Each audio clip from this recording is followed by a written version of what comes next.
Hello, allow me to introduce myself. I am Hercule Poirot, the world's greatest detective. Actually, it's me, Melissa. Just go along with this. As you all know, Comics Magazine sold out in mid 1937 to Autumn, which kept some of Comics Magazine titles going but killed others. One of the titles we lost after just its fifth issue was Detective Picture Stories. I invited all of you to today's episode because someone in this room was the murderer of Detective Picture Stories. Edith Edwards, best known for Chico Chaco, Villain Sophie and the Red Avenger, but perhaps I'm using best known charitably, no? You began from comic books by mid 1938. And why would this be? Perhaps because of your unwillingness to draw cityscapes that left almost this entire page backgroundless?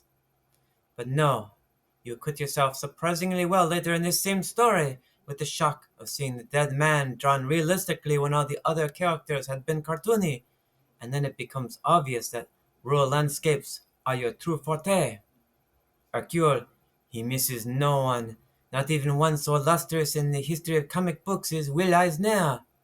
Will Eisner's third contribution to American comic book art occurred here, but does this not seem rushed for such a renowned artist?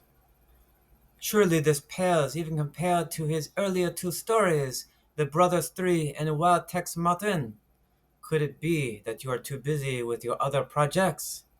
Well, Tex Martin is your first serialized adventure strip in an American comic book, but no, something tells me you are busy with something else. It is none other than Ark of the Seas, the first truly great Will Eisner creation that debuts in 2 months in the UK magazine Wags, but will be reprinted by Quality Comics in the US before this year is out. Oh yes, we'll be spending time with Ark of the Seas later on. Joe Baresh is much less famous than Will Eisner, but those who watch these episodes know the ravishingly beautiful Melissa. She enjoys very much the work of Joe Baresh. But the little gray cells tell me that she would not like the abrupt ending of Stand-In Girl, that ends when a robbery is solved but leaves unresolved if the police ever solved the abduction that was part of the robbery scheme to start with. Mr. Baresh, if they will not give you more page count, then perhaps it fell to you to tell a simpler story, no? Joe Campbell, who like Ellis Edwards would be leaving comic books by mid-1938, but with much less to show for your short career, at least gave us Red Dolan, a character I most enjoyed.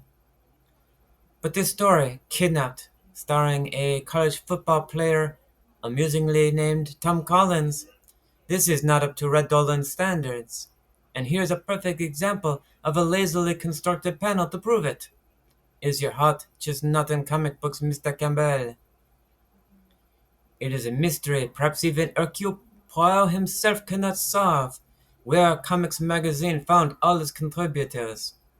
Cain and Abel, Private Detectives, is the one and only comic book work of two men, John Wilson and John Ewing. The artwork has, I confess, a charming minimalism to it, but the story, gentlemen, it breaks the cardinal rule of storytelling, of showing instead of telling. We never even meet the killer during the course of the story, he's just someone mentioned by the other characters.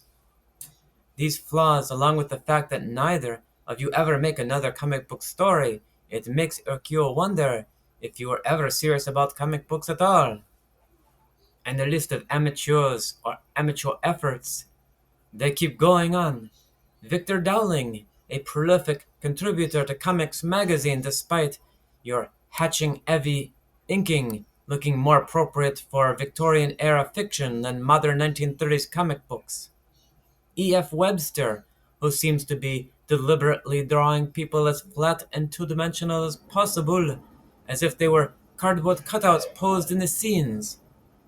Matt Corzon from Dickie Duck, trying your hand at serious drama, commendable. But not commendable is using diagonal etching to obscure unfinished backgrounds.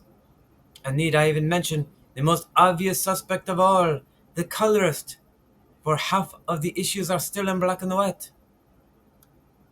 But the killer is not one of you, but all of you. You either lack the skill, the time, the page count, or the budget to produce a good comic book.